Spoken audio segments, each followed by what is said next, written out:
بسم اللہ الرحمن الرحیم الحمد للہ رب العالمین وبہ نستعین وصلی اللہ وسلم علی سید الانبیاء والمرسلین وعلی آلہ واصحابہ اجمعین ومن تبعہم باحسان الی یوم الدین اما بعد۔ یہ جو نشست ہے، یہ نشست بہت ہی عظیم، مبارک اور میمون ہے انشاءاللہ تعالی، اس لیے کہ اللہ سبحانہ و تعالیٰ کے دین پر قائم رہنا اور اللہ تعالیٰ کے دین کو لوگوں تک پہنچانا، یہ دونوں کام بہت ہی عظیم کام ہیں، اور جن دعات و مبلغین اصحاب علم کی نگرانی یہ جو 15 روزہ پروگرام چلتے رہتے ہیں، اس میں سادگی بہت ہے، ساتھ میں تاثیر بھی بہت ہے۔ مجھے جو باتیں آپ کے سامنے رکھنی ہیں، کل تک کے لیے میرے دل میں کچھ الگ باتیں تھیں آپ کے سامنے رکھنے کے لیے۔ کل بروز پیر طے تھا کہ میں آؤں، لیکن ہمارے شیخ عمر فاروق محمدی حفظہ اللہ نے کہا کہ ایک پروگرام طے ہو چکا ہے، تو اس کی وجہ سے مجھے آج آنا ہوا۔ لیکن کل کا جو پروگرام تھا جس نوعیت کا، اس کی خبر ملنے کے بعد میں سمجھا کہ کچھ اور باتیں آپ کے سامنے رکھوں جو اس سے متعلق ہیں۔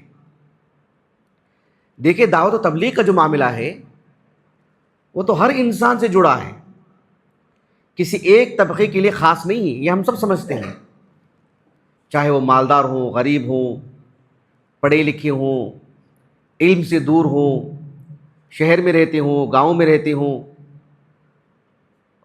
طبقات کا کوئی نظام تو اسلام میں نہیں ہے، لیکن جو لوگوں نے بنا رکھا ہے اس اعتبار سے کسی بھی طبقے کے افراد کو ہوں دین پہنچانا ہی ہے۔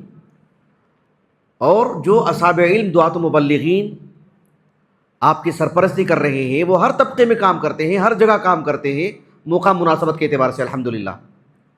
لیکن کل کی جو نشست تھی برادران وطن کے، جس طبقے کو کل مدعو کیا گیا تھا دین سمجھانے کے لیے، دین بتانے کے لیے، مجھے اس کی خبر ملی تو میں سمجھا کہ اس موضوع سے متعلق آپ کے سامنے مختصر ایک گفتگو کروں، اس لیے کہ اسلام تو سب کے لیے ہے، کسی خاص فرد کے لیے نہیں ہے۔ اس سلسلے میں ایک لطیف نکتہ ہے جسے عالم اسلام کی ایک عظیم شخصیت جو بھی آپ کو پڑھے گا اور جتنا پڑھے گا اتنی زیادہ محبت ان کی دل میں پیدا ہو جائے گی باذن اللہ تعالی، شیخ محمد امین اشنقیطی رحمہ اللہ۔ آپ کی جو تفسیر ہے اضواء البیان فی ایضاح القرآن بالقرآن، مجھے اس پہ تفصیلی گفتگو نہیں کرنا ہے، بس ایک تمہیدی طور پر یہ بات میں آپ کو بتا رہا ہوں۔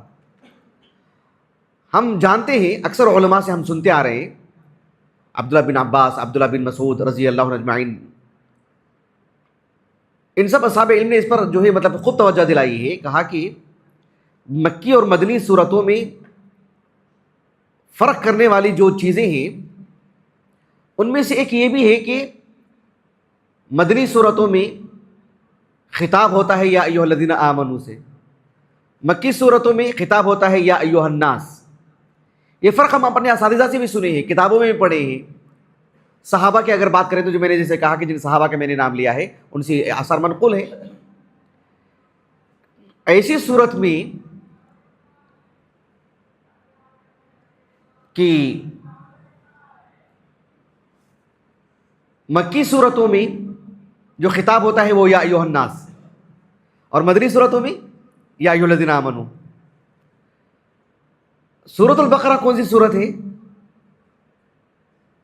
سورۃ البقرہ جو ہمارے سامعین ہیں وہ بتائیں، سورۃ البقرہ کون سی صورت ہے؟ مدنی صورت ہے، اور بالاتفاق مدنی صورت ہے، بالاتفاق۔ تو اس میں کون سا خطاب ہونا چاہیے؟ یا ایھا الذین آمنوا۔ اور ایسا ہی ہے، جس مقدار میں یا ایھا الذین آمنوا کا جو خطاب سورۃ البقرہ میں ہے دیگر صورتوں میں نہیں ہے، لیکن سورۃ البقرہ ہی میں ایک خطاب ہے یا ایھا الناس، بلکہ پہلا خطاب ہے۔ شیخ محمد امین شنقیطی رحمہ اللہ وہ کہتے ہیں کہ جب ہم مصحف کھولتے ہیں تو ترتیب کے اعتبار سے پہلا خطاب جو ہمیں ملتا ہے وہ یا ایھا الناس، یا ایھا الناس اعبدوا ربکم الذی خلقکم والذین من قبلکم لعلکم تتقون۔ حالانکہ وہ سورۃ البقرہ میں ہے، سورۃ البقرہ مدنی سورت ہے بالاتفاق، پھر بھی پہلا جو خطاب ہے وہ یا ایھا الناس، کہا کہ وہ اللہ رب العالمین کی طرف سے ممکن ہے یہ حکمت ہو کہ کوئی شخص دنیا میں کہیں بھی مصحف کھولے تو پہلا خطاب ایسے معلوم ہو کہ وہ سب کے لیے ہے، قرآن کسی خاص افراد کے لیے نہیں ہے، حالانکہ وہ مدنی صورت ہے، پھر بھی یا ایھا الناس اس میں ہے، بلکہ پہلا خطاب ہے۔ یہ واقعتاً حیران کن کتاب ہے، سبحان اللہ، حیران کن بات ہے یہ۔ ایسے میں دعوت و تبلیغ کا معاملہ تو سب کے لیے ہے، لیکن خصوصی طور پر کل کی جو نشست رہی ہے اس حساب سے میں آپ کے سامنے ایک بات رکھنے جا رہا ہوں، وہ یہ ہے کہ اللہ رب العالمین نے جانوروں کے مقابل انسان کو بہت عزت دی ہے، تکریم کا معاملہ کیا ہے۔ کل کی جو نشست تھی، جس طبقے کے لیے گفتگو کی گئی ہے ان کے سامنے یہ بات رکھنا ضروری ہے کہ اللہ سبحانہ و تعالیٰ نے انسان کو بہت عزت دی۔ اللہ تعالیٰ نے کہا وَلَقَدْ كَرَّمْنَا بَنِي آدَمَ وَحَمَلْنَاهُمْ فِي الْبَرِّ وَالْبَحْرِ وَرَزَقْنَاهُمْ مِنَ الطَّيِّبَاتِ وَفَضَّلْنَاهُمْ عَلَى كَثِيرٍ مِّمَّنْ خَلَقْنَا تَفْضِيلًا۔ اللہ سبحانہ و تعالیٰ نے انسان کی بہت تکریم کی ہے۔ وَلَقَدْ كَرَّمْنَا کہا اللہ تعالیٰ نے باب تفعیل سے، وَفَضَّلْنَاهُمْ باب تفعیل سے، مطلب یہ کہ اس میں ایک تو مبالغہ ہے اور اس میں ایک مرحلہ بمرحلہ تدریج ہے اس میں، یعنی ہر معاملے میں، ہر پہلو میں، ہر اللہ تعالیٰ تکریم کر رہے ہیں انسان کی، انسان کے لیے عزت ہی عزت ہے۔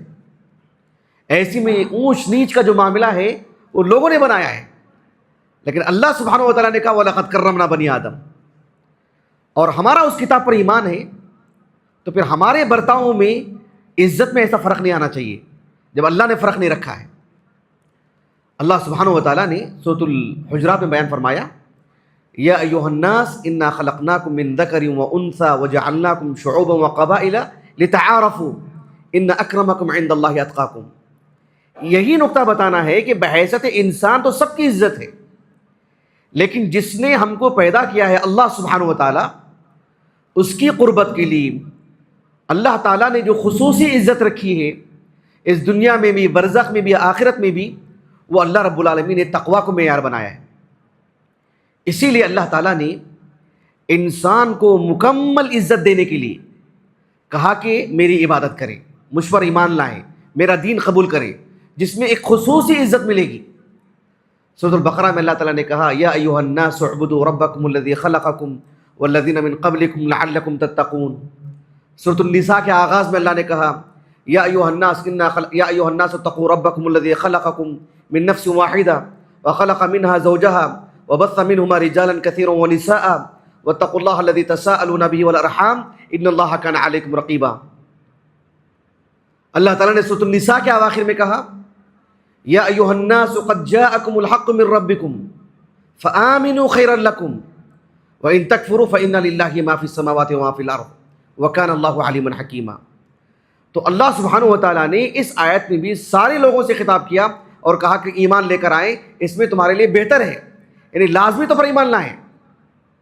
کسی طور پر بھی اللہ کی اگر تکریم چاہتے ہیں، اللہ کی طرف سے عزت چاہتے ہیں، اللہ کی طرف سے بڑا مقام چاہتے ہیں تو پھر اللہ پر ایمان لانا یہ عزت کا ایک پہلو ہے اور نمایاں پہلو ہے۔ اللہ سبحانہ و تعالیٰ نے رسول اللہ صلی اللہ علیہ وسلم سے فرمایا سورۃ الانبیاء کے اواخر میں وما ارسلناک الا رحمۃ للعالمین۔ تو رسول اللہ صلی اللہ علیہ وسلم جو شریعت لے کر کے آئے، آپ کی نبوت اور رسالت کے دائرے میں پوری انسانیت آ جاتی ہے، سب کے لیے آپ نبی ہیں، تو جو آپ پر ایمان لاتا ہے وہ باعزت ہو جاتا ہے، اس کے لیے تکریم کا معاملہ ہے۔ یہ باتیں لازمی طور پر ان کو سنانا چاہیے، ان کو بتانا چاہیے۔ اس سلسلے میں میں آپ کو ایک حدیث سناتا ہوں جو بہت ہی اہم حدیث ہے، بہت ہی اہم حدیث ہے۔ امام مسلم بن الحجاج القشیری رحمہ اللہ اپنی الصحیح کی کتاب صلاۃ المسافرین و قصرها میں ایک طویل حدیث لے کر کے آئے ہیں۔ رسول اللہ صلی اللہ علیہ وسلم کے ایک صحابی ابو امامہ الباہلی اور ثعلبہ رضی اللہ عنہ اجمعین، انہوں نے ایک روایت بیان کی ہے ایک صحابی سے. ایک صحابی ہے جن کا نام ہے عمرو بن عبسہ. کیا نام ہے؟ عمرو بن عبسہ. یہ مکہ مدینہ اگر آپ جغرافیہ اعتبار سے دیکھیں گے تو یعنی مدینے کے بائیں جانب، مغربی جانب، جغرافیہ اعتبار سے میں آپ کو بتا رہا ہوں، بحر احمر، اس کے قریب میں ینبوع یا رابغ قریب قریب کے علاقے ہیں. وہاں پر ایک بہت بڑا قبیلہ آباد ہے، بہت بڑا قبیلہ، بنو سلیم. اس قبیلے سے آپ کا تعلق ہے. عفواً بنو اسلم سے، بنو اسلم نہیں، بنو سلیم سے، بنو سلیم سے، اس قبیلے سے آپ کا تعلق ہے. اور اللہ کے رسول صلی اللہ علیہ وسلم کی نبوت سے پہلے بھی وہ کفر سے، شرک سے بیزار تھے. وہ اپنے قبیلے میں جب ان کو خبر ملی کہ مکے میں کوئی فرد ہے جو نبوت سے متعلق بات کر رہے ہیں، اللہ سبحانہ و تعالیٰ کی توحید سے متعلق بات کر رہے ہیں، یہ بالکل آغاز کی بات ہے. رسول اللہ صلی اللہ علیہ وسلم پر ایمان لائے ہوئے 2-3 فرد ہی تھے بس. آپ کا گھرانہ، ام خدیجہ رضی اللہ عنہ، علی بن ابو بکر صدیق رضی اللہ عنہ، علی بن ابی طالب رضی اللہ عنہ، بلال رضی اللہ عنہ، زید بن حارثہ، 5-6 افراد. یہ خود کہتے ہیں کہ میں چوتھا یا 5واں فرد تھا میں. تو اندازہ لگائیے، بالکل آغاز کی بات ہے.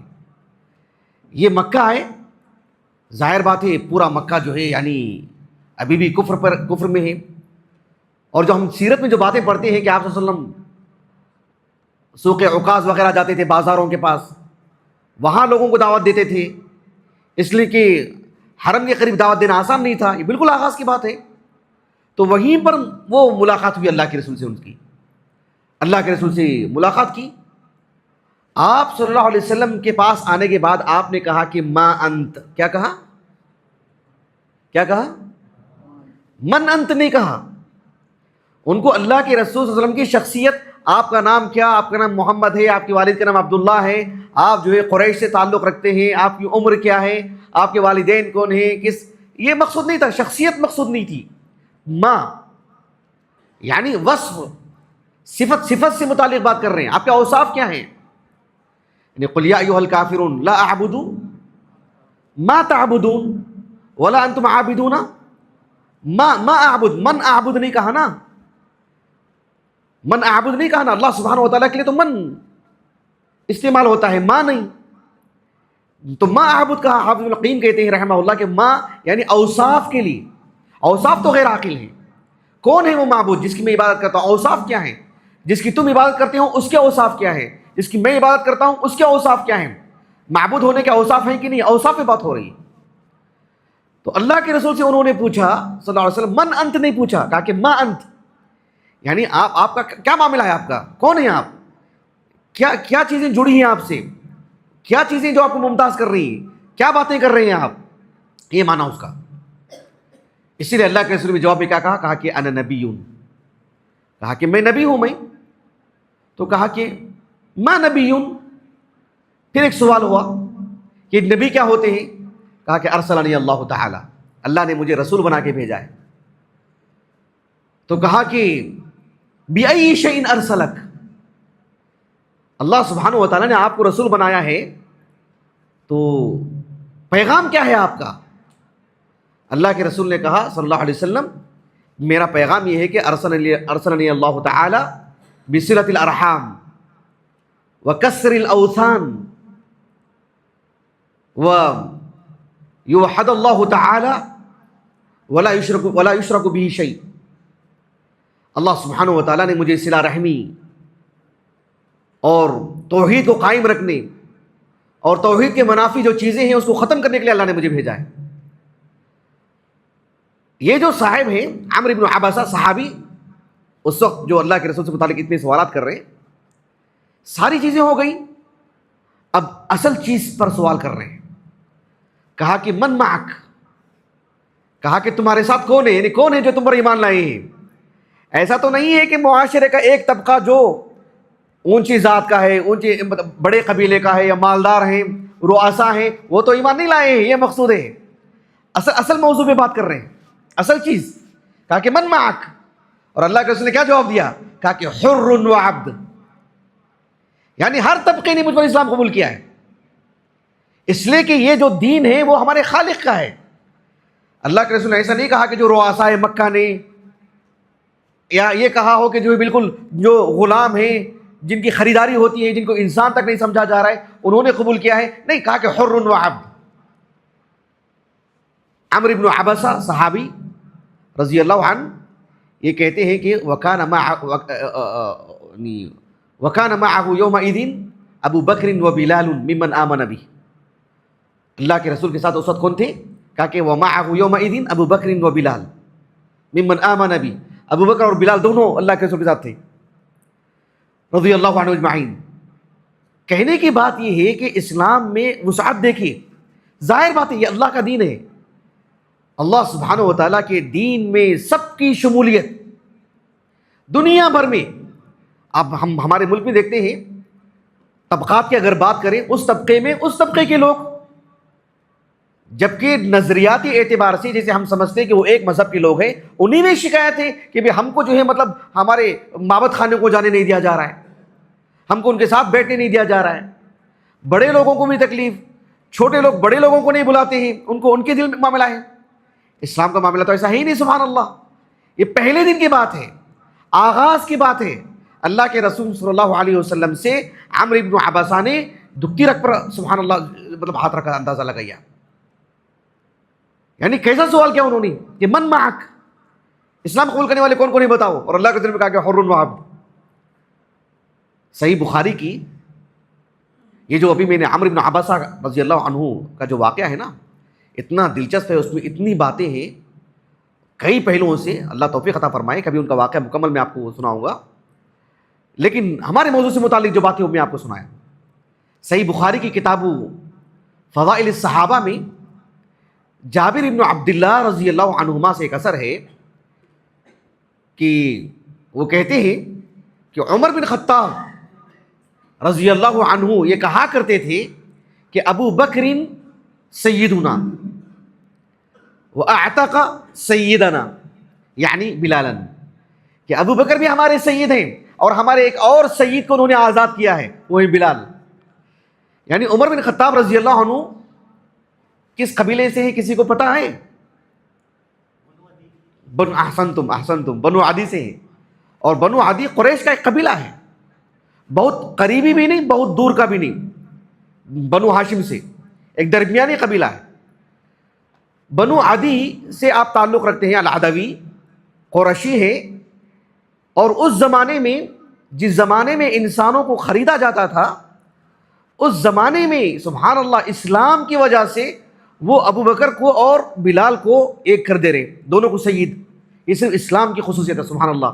کہا کہ ابو بکر سیدنا واعتق سیدنا، سبحان اللہ کتنی بڑی بات ہے، اللہ اکبر۔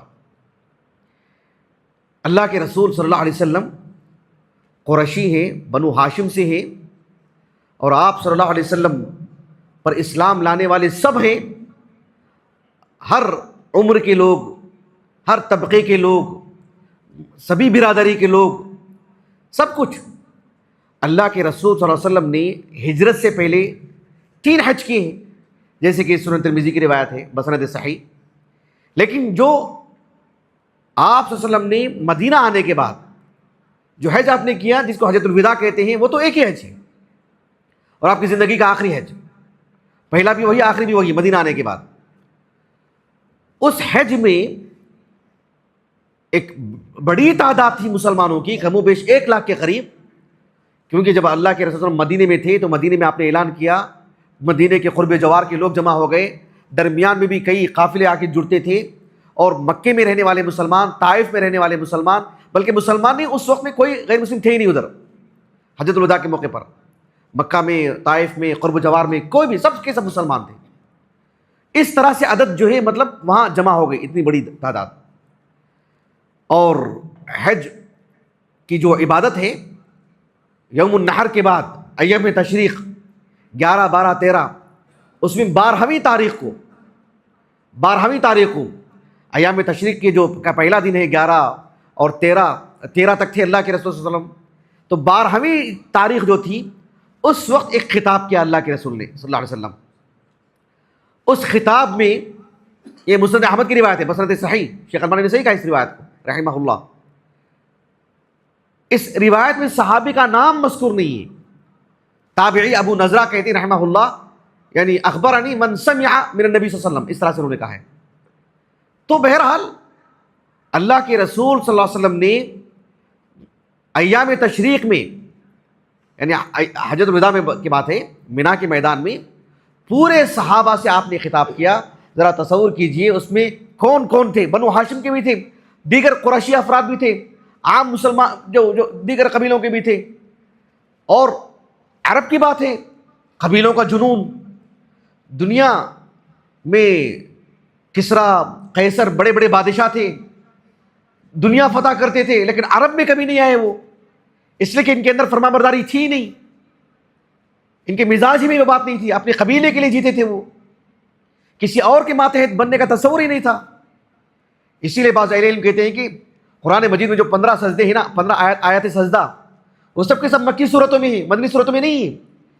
کہتے ہیں کہ اس کی ایک حکمت یہ ہو سکتی ہے کہ اللہ رب العالمین نے ان کو سب سے پہلے فرما برداری اتنی کروائی کہ بس سجدہ کرے، مانے اللہ کو، بس مانے. بعد میں احکام مسائل بتائے گئے، اتنا فرما بردار بنایا گیا سجدے کروا کر کے. ایک حکمت اہل علم نے بتائی. تو ان کے اندر ماننے کی مزاج، ایسا مزاج نہیں تھا کہ کسی اور کے ماتحت رہیں. ایسے سارے لوگ جمع ہو گئے ہیں اللہ کے رسول کے ماتحت صلی اللہ علیہ وسلم. اس وقت اللہ کے رسول نے کیا خطاب کیا؟ کہا کہ یا ایھا الناس ان ربکم واحد وان اباکم واحد الا لا فضل لعربی علی عجمی ولا لعجمی علی عربی ولا لاحمر علی اسود ولا اسود علی احمر. یہ جو اس وقت خطاب کیا اللہ کے رسول نے صلی اللہ علیہ وسلم، آپ کا خطاب کرنا وہ 1,00,000 مرد و خواتین، رؤساء، مالدار لوگ، غریب لوگ، غلام لوگ، سب کا سب کو، سبھی افراد کا ان باتوں کو تسلیم کرنا، اس پر ایمان لانا. کہا کہ کسی کو کسی پر کوئی برتری نہیں، کہا کہ الا بالتقوی. یہ بات اللہ کے رسول نے اس وقت کہی، سبحان اللہ، اور سبوں نے تسلیم کیا. کیا ہمارے اس ملک بھارت میں یا دنیا بھر میں کہیں بھی کسی بھی نظریات اور اعتقادات کے لوگ اپنے اسٹیج سے یہ بات کہہ سکتے ہیں اور عملی اعتبار سے اس کو نافذ کر سکتے ہیں؟ ہے کسی میں اتنی ہمت؟ سبحان اللہ، اللہ اکبر. یہی تاثیر ہے اسلام میں. یہاں بیٹھے ہوئے سبھی افراد کیا ایک طرح کے ہیں؟ اسلام ہی ہے جو سبحان اللہ یعنی اس طرح سے جوڑتا ہے. اللہ کے رسول صلی اللہ علیہ وسلم جس وقت نبی بنا کر بھیجے گئے، اس وقت دنیا بھر میں غلاموں کے ساتھ جو تصور ہو رہا تھا، اس کو سمجھنا ہو تو سمجھ لیجئے کہ یہ کوئی موبائل ہے یا کوئی ہماری گاڑیاں ہیں جس میں یہ انسان کو تھوڑی نا انسان سمجھا جاتا ہے. اس کو بس یہ ہمارے کام آئے، بس یہ ہمارے کام نہیں آئے گا تو ہم پھینک دیں گے اس کو، یہ کسی کو دے دیں گے. یہی تو معاملہ ہے. ہم معاملہ اچھا کرتے ہیں تو انسان کے ساتھ، اس کو تھوڑے نا انسان سمجھتے ہیں. بالکل ویسے ہی غلاموں کو جو کسی آزاد گھرانے کے ہوتے تھے، آغاز میں تو بڑی تکلیف ہوتی تھی ان کو، لیکن جو ان سے جو ہونے والی جو اولاد ہوتی تھی، خاص کر لونڈیوں سے، خواتین سے، دھیرے دھیرے دھیرے ذہنی اعتبار سے وہ غلام بن گئے تھے. بالکل بازار میں کھڑے ہوتے تھے، ان کو دیکھ کر کے خریدا جاتا تھا. ان کو کتنی بڑی بات ہے، سبحان اللہ. ایسے معاشرے میں متفق علیہ روایت ہے، صحیح بخاری کی کتاب العلم اور صحیح مسلم کی کتاب الایمان میں ابو موسیٰ الاشعری سے مروی ہے یہ روایت رضی اللہ عنہ کہ آپ صلی اللہ علیہ وسلم نے فرمایا کہ ثلاثۃ لہم اجران. صرف ثلاثہ والی بات نہیں ہے اس حدیث میں، ثلاثۃ والی بات ہے، ورنہ اجران والی بات کئی امور میں اللہ کے رسول نے کہا ہے صلی اللہ علیہ وسلم. یعنی کچھ ایسے اعمال بھی ہیں جن کو انجام دینے سے عمل ایک ہے، نیکی ایک ہے، اجر دو، دگنا اجر. اس میں سے ایک یہ بھی ہے، اللہ کے رسول نے کہا صلی اللہ علیہ وسلم، آج سمجھنا قدرے آسان ہے، ذرا اس معاشرے میں جا کے سوچ کے دیکھیے. کہا کہ وَرَجُلٌ كَانَتْ عِنْدَهُ أَمَةٌ، یعنی کوئی آزاد عورت نہیں جسے تعلق رکھنے، بات کرنے، معاملہ کرنے، اس سے شادی کرنے، اس کے ساتھ گھر بسانے انسان فخر سمجھتا ہو، بلکہ گھبراتا ہو کہ بھئی اتنا پیسہ کہاں سے لا کے دیں گے مہر کا، کیسے اس کو لے کے چلیں گے. ایک لونڈی کی بات ہے جسے انسان کا بھی درجہ نہیں دیا گیا اس دور میں.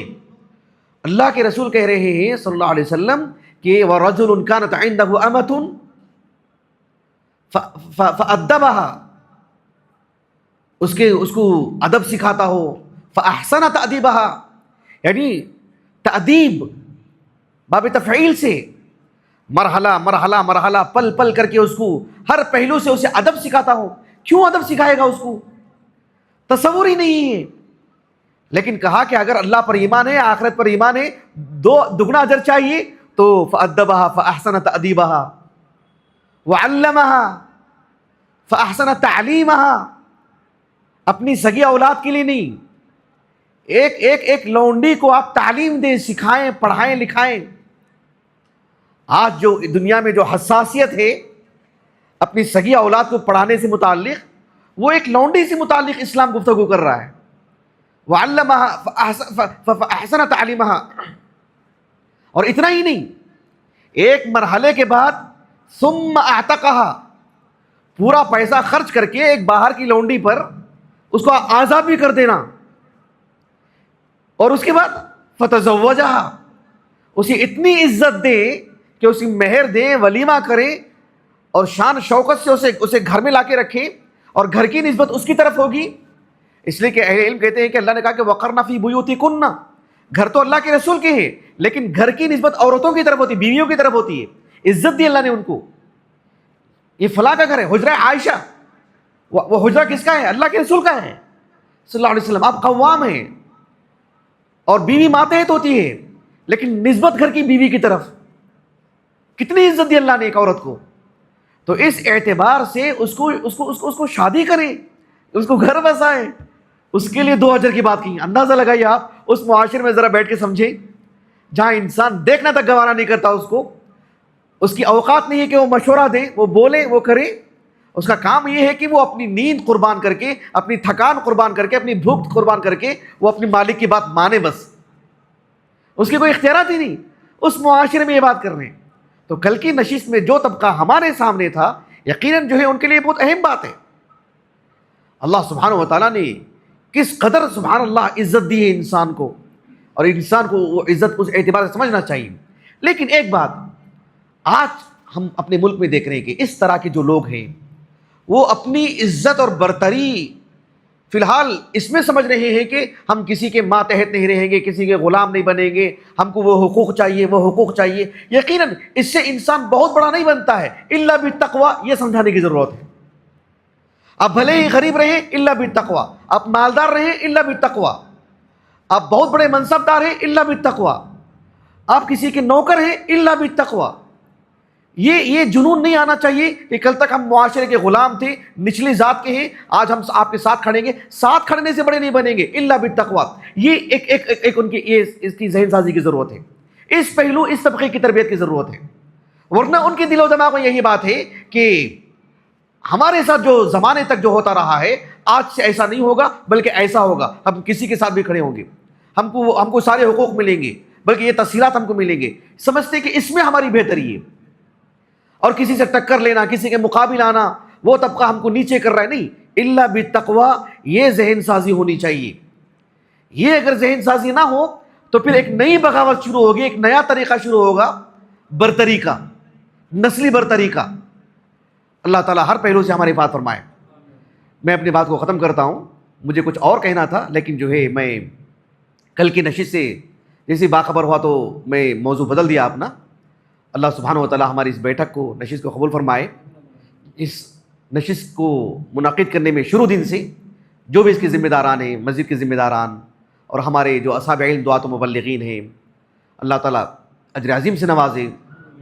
اور اپنی شخصی بات کر رہا ہوں کہ یہاں آنے تک ہمارے جو عزیز شیخ سفیان محمدی اور شیخ شعیب محمدی، ان کا پیار، ان کی محبت ساتھ لے کر آئے اور ساتھ رہے. اللہ سبحانہ و تعالیٰ اجر عظیم سے نوازے. اللہ رب العالمین ذخیرہ آخرت کر دے. سبحانک اللہم و بحمدک اشہد ان لا الہ الا انت استغفرک و اتوب الیک.